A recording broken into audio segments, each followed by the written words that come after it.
Welcome to Crawlspace. Tonight we have a really special episode with Brianna's friend, Katie Manning. Thanks to Chloe for setting this episode up. She's not here in the intro, but it's important to mention her because she got to know Katie, and in their conversations that they had, they talked about some really interesting things. More interesting than the things we played before from Katie Manning. Interesting and impactful, too. And we've had internal conversations about whether or not this information should go out there. And to pretty much use Katie's words, it's time. Everyone's fed up. Everyone has the thoughts and the opinions there, and no one's put it in a public forum. And it's a general consensus for the most part, and it's time someone spoke up. And Katie's good. She's really badass about it. She knows what she's talking about, and there wasn't a whole lot of ifs and buts in there. Follow us on Twitter at CrawlspacePod. Thank you very much for listening.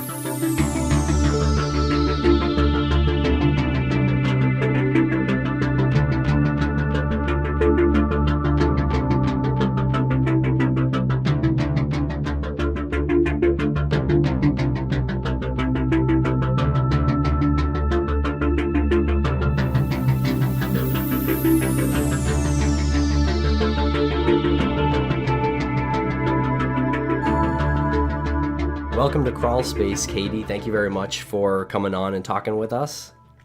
When you first heard that Bri had gone missing, what did you think happened to her? Initially, I didn't believe it at all. I didn't. I thought maybe she was just not trying to talk to her parents for a while. Wasn't that out of the ordinary to do that at that age? So how long was it before it became an issue? When they launched the first search party, that's when it kind of got more real for me anyways. I think for me and all of her friends at that point, I remember hearing that they had found her tied to a tree in the woods in Montgomery, and in that moment it became real. Who did you hear that from? Oh gosh, it was just a high school rumor. I really couldn't tell you who I heard it from first. Okay, so it wasn't the case where somebody was found tied to a tree and there was an emergency that it might be her, and then the body was discovered to not be her. There was actually no body. It was a rumor. Right. Do you know who generated that rumor, or was it just? I don't. Yeah. Don't. Were there any sightings that felt legit to you or you thought were real? Yeah. The news channel, I don't remember what channel news it was, whether it was 5 or 3 up here, had come to my house. Gosh, I think I was 20, so about 3 years in. They'd come to my house with a surveillance video of a girl who just looked like it was Brianna in my eyes in Atlantic City. And at that point, my opinion changed 100%. And I actually considered, oh my God, she's alive. And I guess they chased that down and it was nothing, but. When you say they, that's the Vermont State Police? Yes. And did they get back to you and say this is nothing, or you just didn't hear anything? I just didn't hear anything. So you now believe that wasn't Brianna? I don't think so. No. I don't think she's been here for a long time.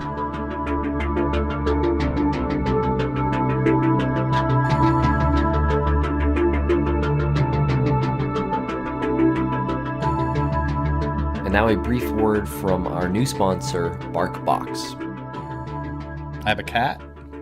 I know you give me a lot of crap sometimes that I have a cat and not a dog. You have a wonderful dog. Is there something out there that your dog Brady, not named after Tom Brady? That's incorrect. How could you make little Brady happy? Treats. She loves toys. She loves squeaky toys especially. She loves to play. She's a really tiny dog, so she's got a lot of energy running around the house, jumping around and everything. But she's been really loving this thing called BarkBox. It's a monthly delivery service 4 to 6 natural treats and super fun toys curated around a surprise theme each month. So for dogs, BarkBox is like the joy of a million belly scratches. The joy of a million belly scratches. What a great way to put it. Thank you. Yeah. Well, BarkBox was established in 2011, and they realized that they needed to commit to making dogs happy.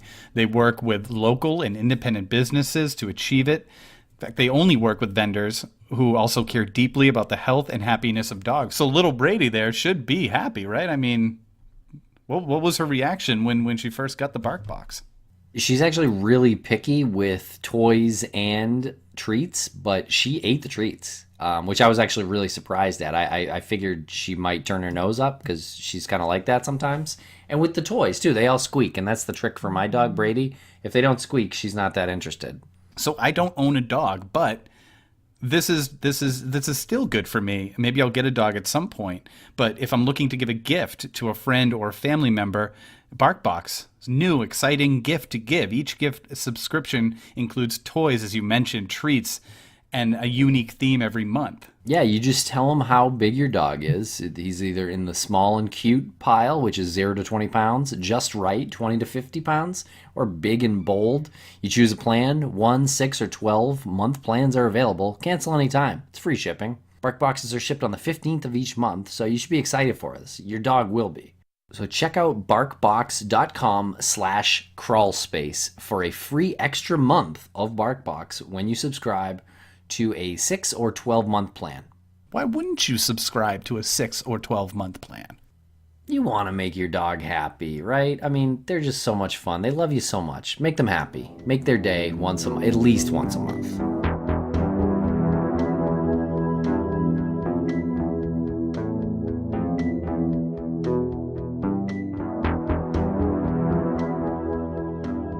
I think I remember seeing an interview with Chloe Maitland where I think she and several other people really did think it was her at first too, but I think they were able to clear up the footage, and she saw the woman from a different angle and realized that it probably wasn't her. So that was my understanding, but maybe they found some other way to confirm or deny it. And you were 20, right? So you said it was 3 years into Brianna's disappearance. Were people still maintaining some hope that she was out there, that it was a runaway, or what was the general feeling among her friends at the time and family? That's a hard question to answer. It depended on the day. I think that myself, and I'll speak for my best friend Megan Jefferson, I think that we believed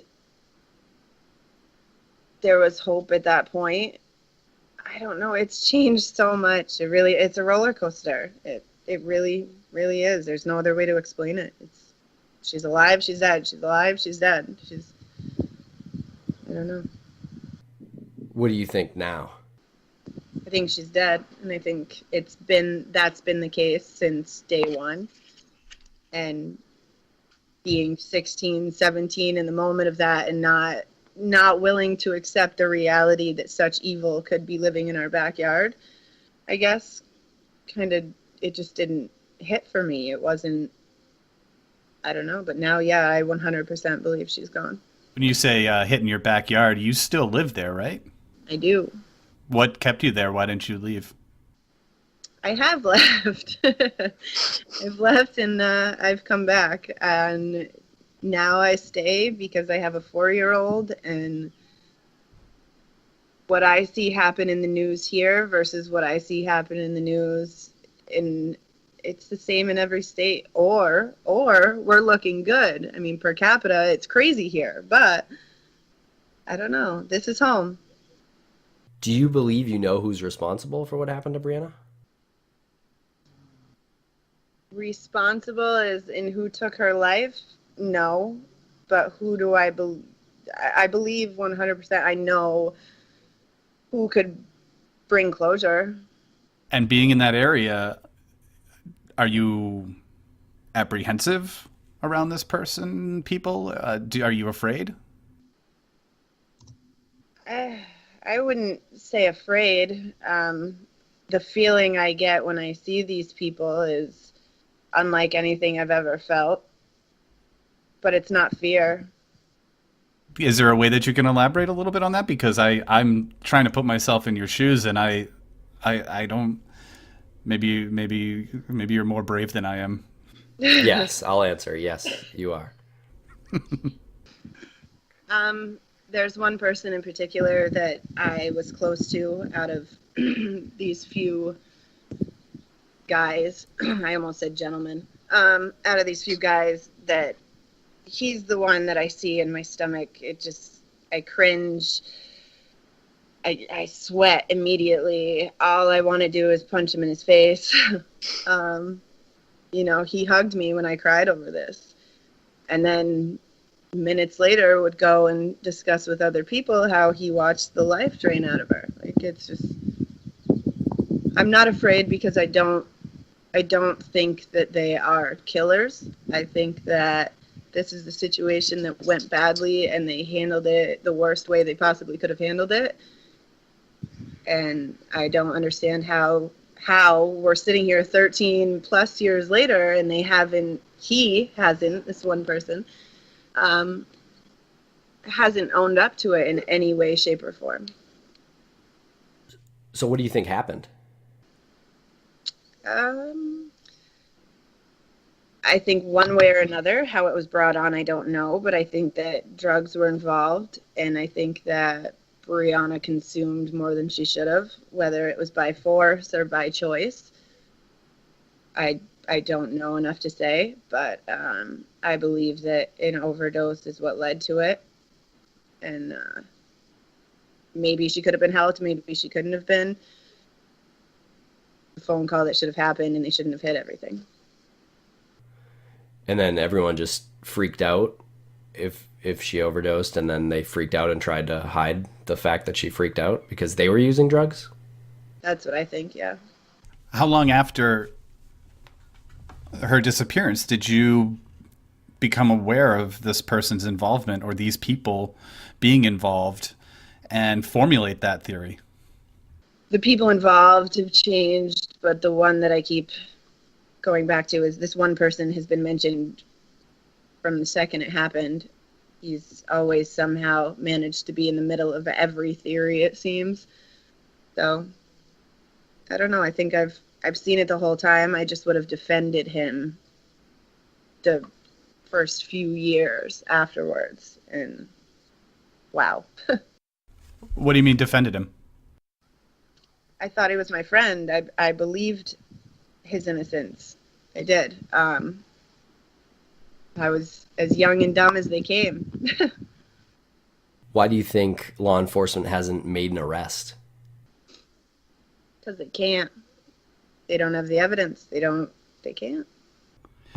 They don't have the evidence. They don't have anything connecting the person that you're talking about other than hearsay, right? Other than, I heard him say this at a party, or this person told me that he said this. And I'm sure if the police approach him and ask him, he's going to say no. And at that point, I don't think that a judge will issue any search warrant or any sort of subpoena to do anything to bring somebody like that in, because you only have one shot. If I'm not mistaken, you can't keep going at it until you get a conviction or a confession. What do you think it would take? I think that pressure needs to be applied. I know he isn't someone that can handle, if they were to come to him and say, listen, this is happening, you're going to go to jail, and this is the rest of your life, or it's the rest of this other idiot's life. What do you want to do here? We know that you didn't, I don't know, I guess they can't say we know that you didn't kill her, but to say you can lessen your charges but how could they ever do that without having proof to press the charges? I think if the cops had done their job in the first place, obviously we'd be elsewhere. But yeah, I'm not sure. I believe what would the crime be if it wasn't intentional? Would it be manslaughter, or would it be improperly disposing of a body? Because maybe these people just don't realize that it's not murder. Would be. I don't know what it would be. If I understand correctly, malice murder there needed to be some sort of intention to kill, and the crime that we're discussing right now is not that. Right, you're talking premeditation versus opportunity versus accidental. There's so many different layers there. I'm sure. I can imagine that there's a lot of anger among the group of friends that you have. That Brianna was a part of that group. Does it get easier as the years go by, or does it get? Do you get like more angry as the years go by? I don't think that I don't get more angry. You get tired. It gets old, I had to step back from the vigil for a little bit. I had to step back from it all.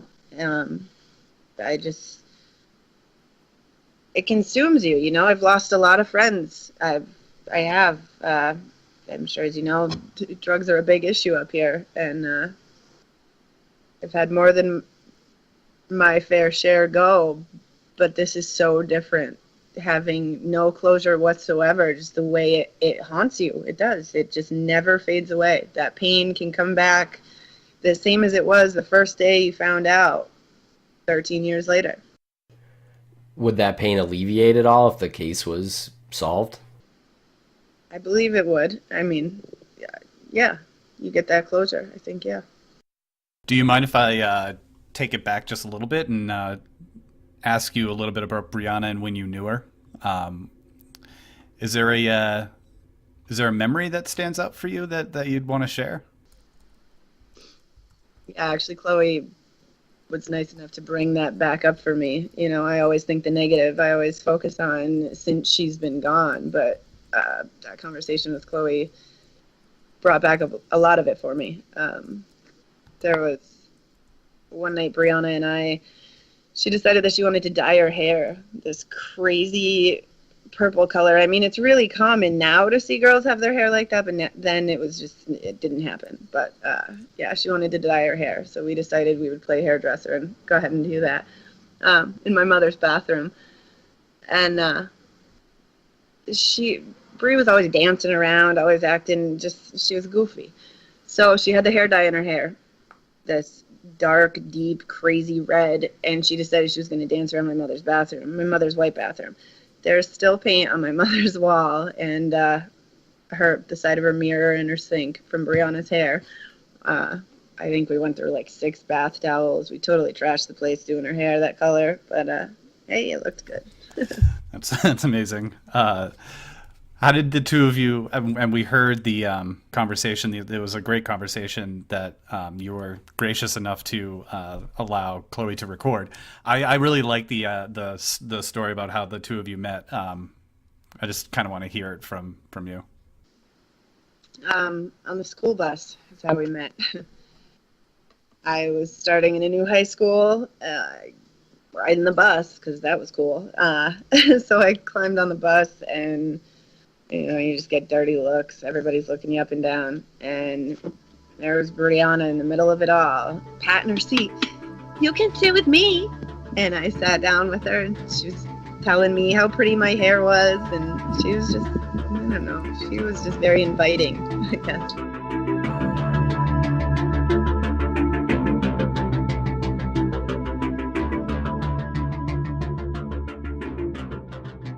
Lance, here in the Crawlspace studios, we love fresh ingredients, don't we? Not just with food, but with our shows. But speaking of food, we like the #1 fresh ingredient and recipe delivery service in the country. It's on the tip of my tongue. Which one is that? Which one? I'm kidding. That's Blue Apron, right? Of course, you know it. Their mission is to make incredible home cooking accessible to everyone, and I would say they achieve it. They achieve it by supporting a more sustainable food system, setting the highest standards for ingredients and building a community of home chefs. And we are now, we're talking about the Crawlspace Studios, which we should just call Crawlspace, right? Because it's kind of redundant. That's a great idea. Yeah. We are now our own personal studio home chefs, if you will. And I will. Ooh, you did, yeah. And I did. What I like about Blue Apron and the Crawlspace, cooking together and recording together, it builds strong family bonds. I mean, whether you like it or not, we're sort of a little family here. And research shows that Blue Apron families cook nearly 3 times more often. And you know what we should start doing now that we're new in the crawl space here? Instead of back in the day when we used to call up and get takeout and get delivery, and we spend so much money on these delivery services, we should get Blue Apron delivered right to the crawl space. I mean, you spend $10 per person for a delicious meal. That's a great idea, and we can just cook it up in our kitchenette and be off and running to a delicious dinner. We could be off and running to specifically baked spinach and egg flatbread with sauteed asparagus. And I know you love this part, the lemon aioli. You're always saying, we need more lemon aioli. You can't get delivery of crispy salmon and roasted potato salad with pickled mustard seeds and creme fraiche sauce, right? It only comes from Blue Apron. You got to get it delivered to you and then cook it. So check out this week's menu and get your first 3 meals free with free shipping by going to blueapron.com/crawlspace. You'll love how good it feels and tastes to create incredible home-cooked meals with Blue Apron, so don't wait. That's blueapron.com/crawlspace. Blue Apron, a better way to cook.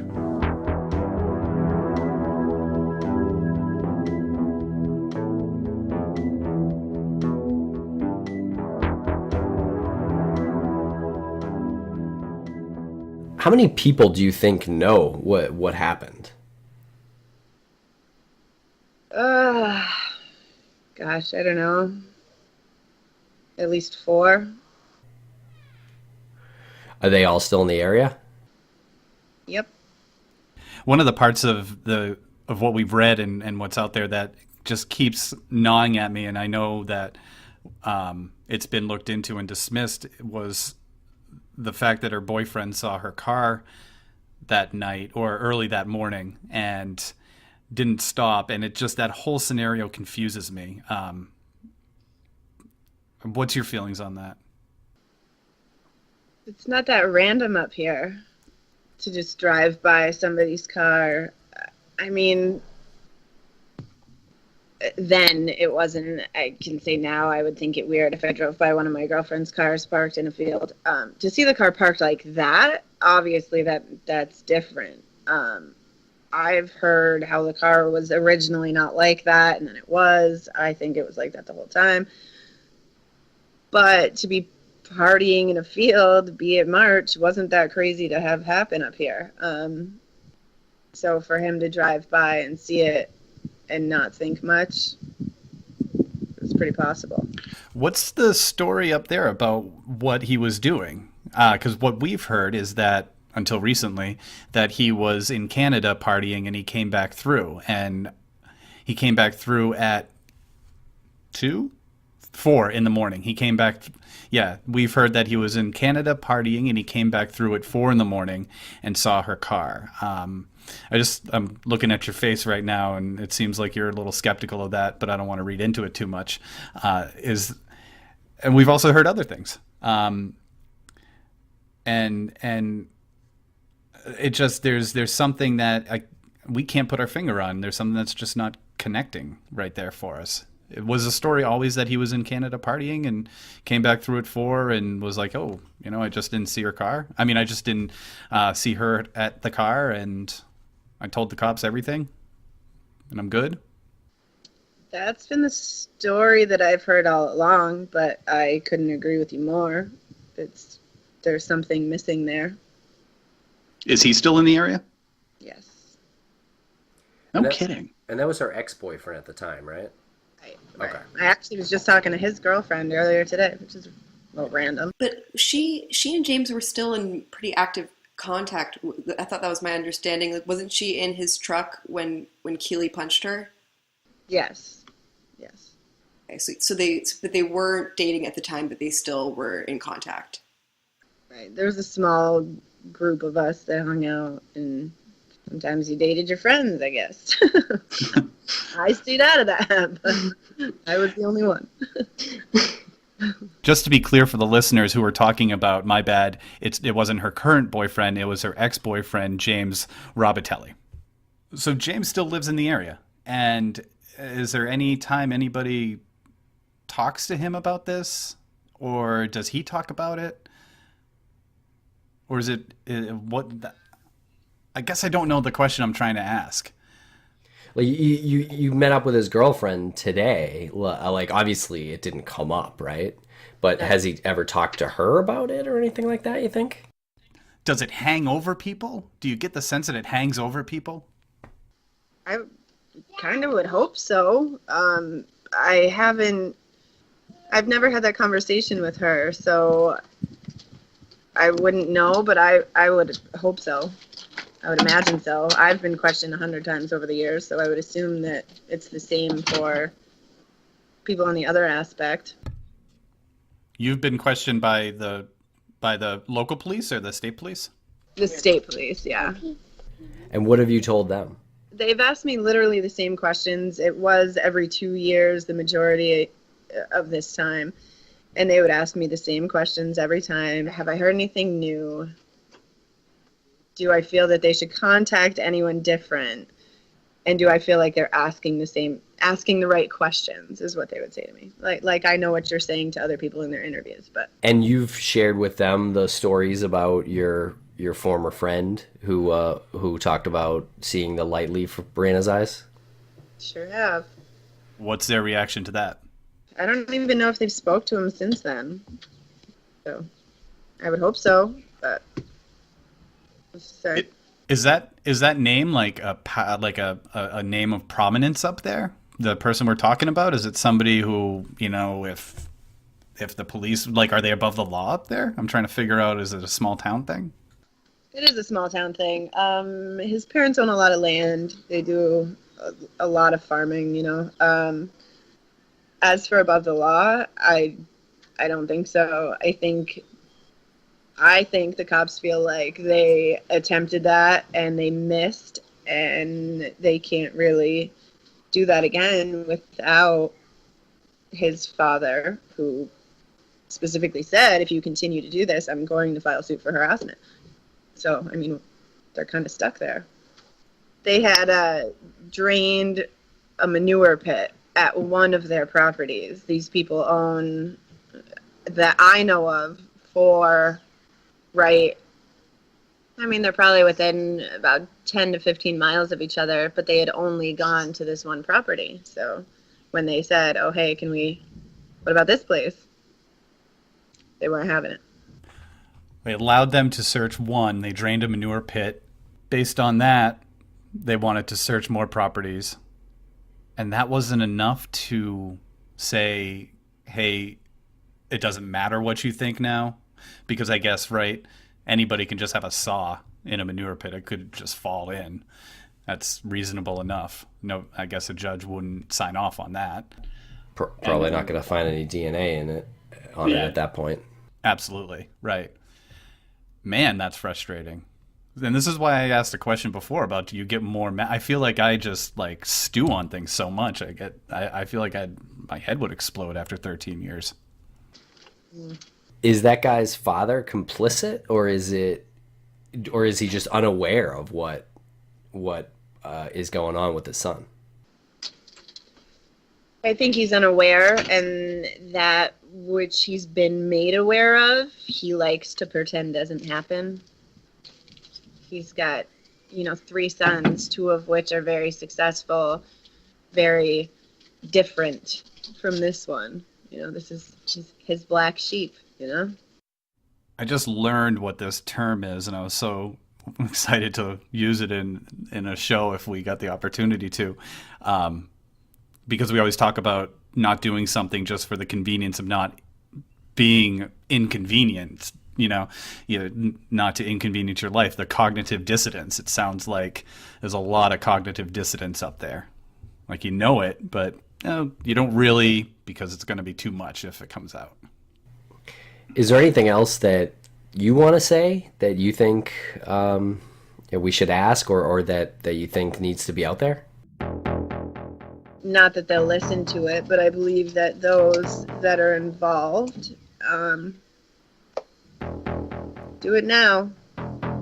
Do it now before you're not given the chance, before you don't have the opportunity to cut the deal of a lifetime. Sounds like we're finally coming to the end of this hell. And I hope in turn each one of you gets yours.